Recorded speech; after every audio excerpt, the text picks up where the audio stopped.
What is going on, Diesel Nation? We're excited to have you guys with us today on the Diesel Podcast. If you're watching this on YouTube and aren't subscribed, make sure and click the subscribe button, like, comment, let us know what you think about the episode. If there's a particular guest, topic, question that you have, we're always checking YouTube comments and love to be able to take the things you guys want to hear about and be able to make them in either future episodes or be able to ask a guest the question when we have them on. Today's episode, you might have seen this if you're really into diesel, follow a bunch of different pages. But there was recently a diesel shop owner who had an EPA case, and the result was he was sentenced to federal prison for it. Some of the things that the government had said he had did that were emissions related. So he's going to join us today. I wanted to have him on to be able to get the facts, the information directly from him, and wanted to allow him to use our platform to be able to reach diesel truck owners out there, new shop owners, people who may have been in the business for a while with questions and information.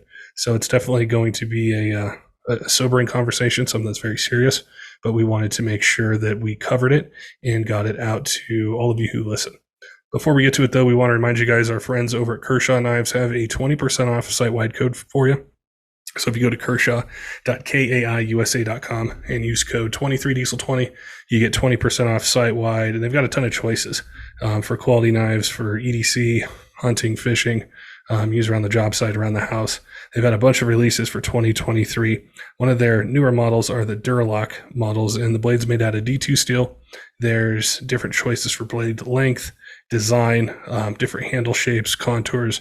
So it's the way the blade opens and closes is super smooth. I've got a few of them myself, and it's always something that I have in my pocket when I'm going outdoors or just running errands. It balances very well. So if you're in the market, definitely make sure head on over, check them out. Use 23diesel20 for 20% off site-wide. All right, let's get to today's podcast with a shop owner who was recently sentenced to federal prison for emissions-related things with his shop and diesel trucks specifically. Travis, welcome to the Diesel Podcast. Today's topic, people are going to know by the title what we're chatting about, but I'm really curious to hear, your story of being in business, what you just went through, and the process along the way. It continually evolves, and I think each time that we cover it or have a guest on, there's something that we learn or something that's changed. So, welcome to the podcast. Look forward to learning from you, hearing your story and what just transpired. Hey, thank you, Patrick, for having us on the show today. Tell me, to start a bit about yourself and your company, where you're located, what you guys do and work on in the background of your business. So we're located in the Pacific Northwest, just outside of Portland, Oregon. Our primary subject is servicing Ford, Chevy, and Dodge diesel pickups. When did you start the company? In 2011. Okay. So there's a lot of, I'm sure it's a little bit of everything that you guys would see: repair, maintenance, things like that. Just pretty much kind of whatever comes through the door, whoever calls you. Correct. Now, as from 2011 to, recently, like I said, people are going to know by the title, we're going to be chatting about the Clean Air Act and emissions and things like that. How did your contact with the EPA, even start? Was it a call, a visit? What happened that started this whole chain of events? We were notified by certified mail and email for request of information on the civil side through the EPA. How long ago was that? I believe that was in May of 2020. Okay. I'm thinking of the timeline and some other guests we've had on. I know there were a lot of them in 2020 where they got the RFIs, through the mail at that time. And we had an emissions lawyer on last year, and I was asking him, how do these cases start? Because we see them either be civil or criminal and how they can change. How did yours start out, with that RFI and then proceeding immediately after it? So we received that RFI. We took a couple months to gather all the information they were requesting, submitted it. We were basically, you sit and wait to hear back, and we sat and waited and didn't hear anything back. And then all of a sudden, the day before Thanksgiving in 2020, agents walked in and served us with a subpoena for criminal charges, but didn't give us any information on it, whether we were involved, if we were a witness on a situation or anything like that. Kind of left us to sit to figure out and give them the information that was requested in the subpoena. And at that point, it took a couple months to gather the information. Some of the information was still the same as the civil side.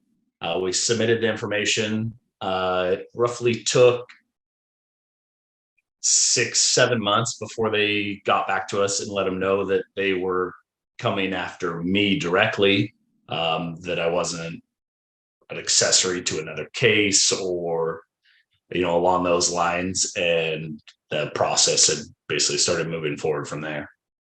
I was curious with these RFIs, are they just about like selling parts? Are they about installing parts? Are they a combination of both? What is it that, during that time they're either looking for or information that you have to provide?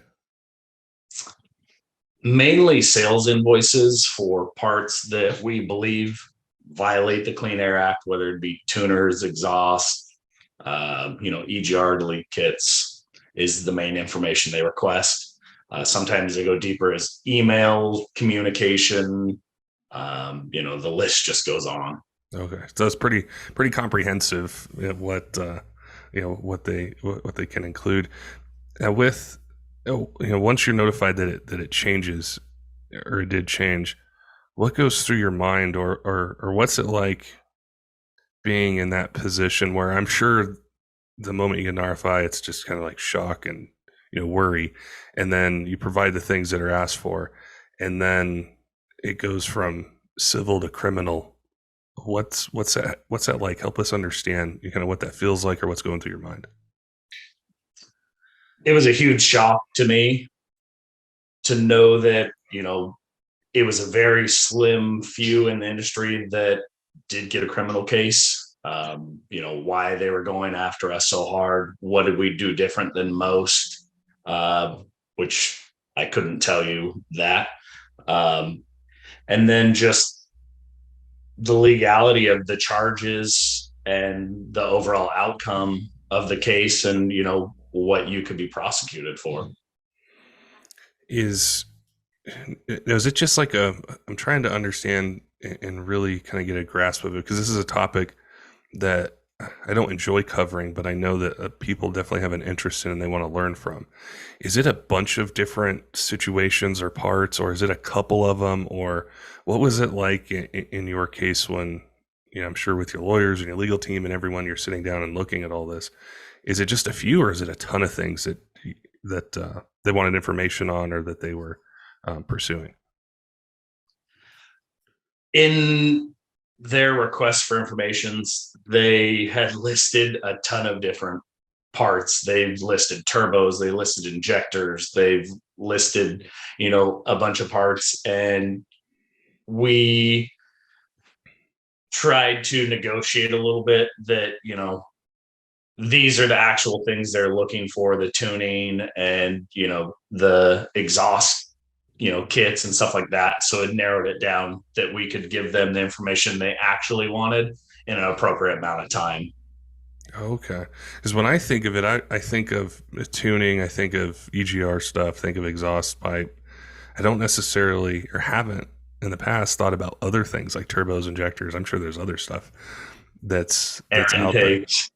Yeah, stuff like that. I don't even know if our audience really thinks about that, because it's always been, a straight pipe, a tuner, some EGR stuff, and that's what, is kind of the focus. So how did things progress, from there with, once the case kind of changed direction?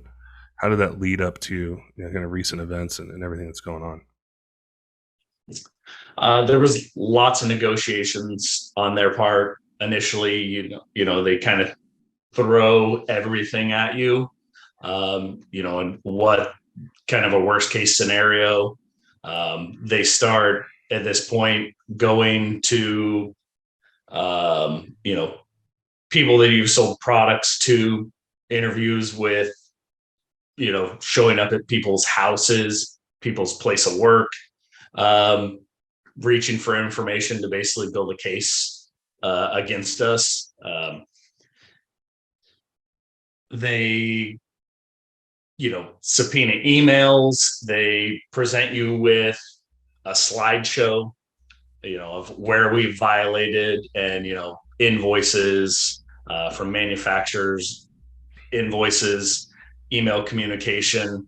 One thing that was kind of a little bit disturbing is they state all the time, and I'm sure you've heard this before, is they're not going after the racing community, but they had been at events that we host, taking pictures of trucks on the drag strip, the dyno, our race vehicles, email communication of us, talking about dialing in our race trucks with, tuners.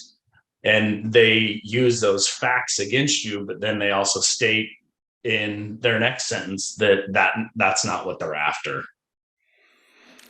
There's a lot of information there. There's some things I haven't heard before that I wanted to ask you about, because one of the things whenever there's a topic like this, I think the perception is, if you're a truck owner out there, you can do whatever you want with your truck and it doesn't apply to you. So they, in your case, would check with customers or check with people or want to get information about trucks that were in the shop. So they would go to their homes or where they worked and want to get information. Yeah, asking them, who they communicated with, if they knew who, at our business did the work, on parts that we sold over the counter, asking who installed those parts. Those are the questions they were asking them. I think the other big one was with the event part, or, like I think of a dyno day or drag strip or, something like that, where a lot of enthusiasts and companies gather because it's the competition side of the sport, is taking pictures or being there at these events, which is really interesting. I haven't heard that before. So I didn't have questions prepared beforehand because I didn't know that, but that's surprising to me. Yeah, when they presented it, it was a big shock to us as well. Wow. So it seems like a whirlwind then, especially, like I said, I think just an RFI would be kind of a whirlwind in itself. But then, as I mentioned before, there's this kind of split that happens. It was explained to us by a lawyer, and I don't know if he even knows. I don't think he did how they go which way. And I know that there's a lot of public record cases out there of civil things that have happened that anybody can look up and see the outcome from, but there's not a lot that have gone the criminal direction that at least I'm aware of or that we've had on the podcast. The one we did last year was a shop owner, and he explained his and how it went criminal, and I think it was house arrest, but yours is vastly different. Talk to us about that. So looking at the overall outcome of trying to go to trial and the expense of lawyer fees and the possible outcome of, losing trial was just not, those cards were not on the table. But essentially we came up with a plea deal that was not great. It was the lesser of the two evils. It was essentially tapping out for us, with not having the abilities to continue to fight it. A drastic fine, in our eyes, of $149,000, and 6 months of a sentence in federal prison, which I believe I'm probably the first business owner that I know of in the diesel community to have charges like that. Yeah, because it's changed or evolved or picked up steam. Like, that's the first time, when I saw your story and read about it, I had never seen it like that before. It had always been either civil or it progressed a little bit, but 6 months in federal prison that's the harshest one, that I've seen. And as far as at that point, because I'm sure some listeners are going to go, oh, fight it. You got to fight it. I would fight it. I'm sure we're going to see that in the comments a little bit. But when you're faced with the cost, the time, everything involved, nobody can really, unless you're in that position, you can't make that decision, Yeah. The chance of losing everything that I've worked my life for in the outcome wasn't worth it. Did I want to take a plea deal? I did not. But to look at the overall big picture that I'm still alive, I still have my health, we'll still continue on with business. That's basically the only option that was feasible at this point. What is the toll that it takes, not just as a business owner, but then personally with this whole process and then with the outcome that it is? It's tough. I've had my days, my weeks, my darkness, but I just have to continue to think that, I still have my health, support of friends and family, customers. It's taken a toll on a lot of people, employees, me. It's just, it's not fair, but I just keep trying to look at the bigger picture. Now, this is a bigger question. It's somewhat related, but I think of the person out there that just starts a company. Maybe they've been in business for 3 months, 6 months. Maybe they haven't done it yet, but this is their plan this year or next year to do it. Through this process, are you given an outline or told, hey, in order to avoid this, you have to do A, B, C, D, and E so you don't get in this position? Like, is it just that they want you to sell and install parts that have carb numbers that come directly from, Ford, Cummins, Duramax? Is there any sort of guidance or feedback as to how this can be avoided? Because what got me curious about that was the turbo and injectors and the other things, the air intakes that you mentioned, because it's now expanded in my mind, because it used to just be exhaust, tuner, EGR plates. How to avoid it? There's a lot of gray area, in my personal opinion, of what they consider legal and not legal. There is no outline on it. It's violation of the Clean Air Act. So essentially tampering with any federal emissions device is their overall outcome. But then when you start leaning into this carb testing and EO numbers, they have to go through an extensive amount of testing, which I'm not a professional on. It changes the emissions regulations of the vehicle. So, if a turbo or a set of injectors doesn't have a carb approval or EO number, are we actually violating the Clean Air Act? I can't answer that for you, because I feel like they pick and choose what they want to come after or, nail you to the wall for.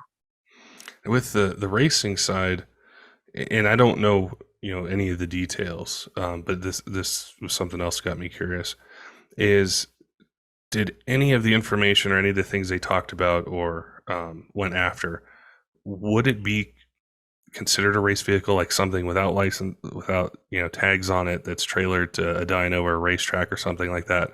Or is it more focused on daily drivers that are registered and in the state where they reside? Or is it a little bit of both? It's hard to answer that question, as they say one thing but give you an example of another. So that question's still up in the air. Oh, I got but the answer's still up in the air on that one. I think a lot of the confusion from the community or enthusiasts is just not what it applies to, because I think the Clean Air Act is pretty kind of black and white in some ways. But it's just, they don't know where the focus is. So people are really curious about that. Like, it's just race trucks, is it just daily drivers? Is it both? Kind of what year range can you do stuff to? What can't you do it with? And so there's just so much gray area, in talking about this, but ultimately it has real repercussions for people and companies. And, that's the real, I'm not sure the right word for it, but that's the part that I kind of focus on. So when I read your story, I thought as somebody who owns a business, I'm sure you've invested a lot of time, effort, a lot of sweat equity, a lot of worry, and then you build this entity up, and you have employees and all those things, and then it all just gets hit right away. Yeah, it's a tough one. The fact that we had already changed direction before they had already, served us, even on the civil side. We had took, discontinued those services in our shop. Once the tuners and some of the manufacturer companies started, getting letters and make it public, we basically, didn't want a part in that. And then, for them to come knock on your door a year later, was a little bit surprising. We took directions of, buying proper scanning equipment to properly diagnose these vehicles, sending technicians to training to learn these, emission systems and stuff like that. And there was no, leniency or, credit given towards that. As you look towards the future, what's your plan? What are what are you thinking about doing? What are some goals you have after this kind of goes in the rearview mirror a little bit, either with your business or the industry or automotive in general? What are you thinking? We'll continue business as we have for the last few years. We're still a growing business. Every year we've continued to grow. Still here to serve our community and fix trucks. That's what we're here for. One of the things that I've read, as it pertains to cases like this, or just things that I hear, is there's a perception that truck owners just want to do deletes because they want the sound and they want the smoke. And I don't sell parts. I'm not involved in that side of the industry. But I've heard that there's a lot of issues that are out there getting some of these parts, depending on the year range. Some of them might even be discontinued if the trucks are old enough. Do you think that is a driving force with truck owners, why they want this? Because of supply, because of demand, because of a truck that won't run because they can't get this sensor or this filter or this valve or this EGR motor, things like that? Or where does that come from, do you think? So it was never our goal to, modify these trucks for blowing black smoke. I always say it's a YouTube thing. Reliability of the vehicle. You take anywhere from, an average customer that, possibly is still making payments on a truck of note of $1,000 a month. And these trucks that have these emissions issues, that have sat in our parking lot waiting for parts 6-8 months, extreme cost, to do the other services, $2,000-3,000 to fix these things emissions. We've had them $6,000-8,000-12,000 to fix them, and not very many people, one, can afford to pay that, and two, to have their vehicle sit for that long, one, while they're still making payments on this truck, trying to find other forms of transportation. But you may take a guy that owns a excavation company that has 20 trucks and say 5 of these trucks are down, and what that vehicle makes him per day, and the amount of money he's losing. So in their eyes, previously there was other options available. Which direction, as a business standpoint, would you choose? Yeah, and that's a lot of what I've read. I guess it could be considered mainstream media, but it always tends to revolve around the smoke and the sound and everything else. But things that I've heard, or what you just mentioned to me now, of a truck sitting there for 6 to 8 months, and you're looking at what, 8 to 12,000, maybe even more, depending what we're looking at, and can you get it? And I think that happens a lot out there, and it's really tough for me, kind of on the sidelines, to know, does the EPA focus just on the trucks that are, smoking excessively, or, those kind of things? Or do they understand that there's this whole supply chain issue, and it seems like there's a few things driving it, not just, I want to delete my truck and I want to blow smoke everywhere. It's much more complex than that. When they paint their picture, they want to paint their picture what's going to grab the people that don't understand, to make it look like, what they want to make it look like. It's, that's not what the main objective of it was. There was another podcast I did. We were talking about smoke on it, and I had mentioned, with gas vehicles, you don't really see anything. But when you do see it, when you do see that white or blue smoke, it draws everybody's attention to it. And if you're not into diesel, you haven't been around them, you don't understand it. For someone who's not, doesn't pay attention, doesn't own one, it probably draws a lot of attention, as well. So somebody reads that article, or they see that thing online, well, it grabs your attention, and you think, oh wow, that's horrible, or yeah, this is great, it's being stopped. But I think it's a much more complex thing than just how it's painted. So I wanted to understand more about some of the challenges that people face out there. And I know it's tough to talk about this because it's not a fun subject, and it has real repercussions, personally, professionally for you. But I think sharing it and talking about it and getting it out there so people understand is incredibly helpful. So I appreciate you, reaching out to us, wanting to share your story, wanting to talk about it, and help educate the community, help educate anyone who listens, to understand, especially the newer people who are going to start a company in this industry and this is what they want to do, is understanding what's going on. It's not just a fine, like it used to be, or I think way back it used to be, stop selling these parts or don't do this, and then they do pulled off a website. It's not like that anymore. Yes, and there's no consistency in prosecution or punishment across the board. It kind of seems like they direct on, certain areas across the United States, whether, people, are dealt with civil, cases and minimal fines, or, criminal cases and, higher fines. There's no justification. Someone may have done an extensive amount of them with minimal fines, or someone that had done minimal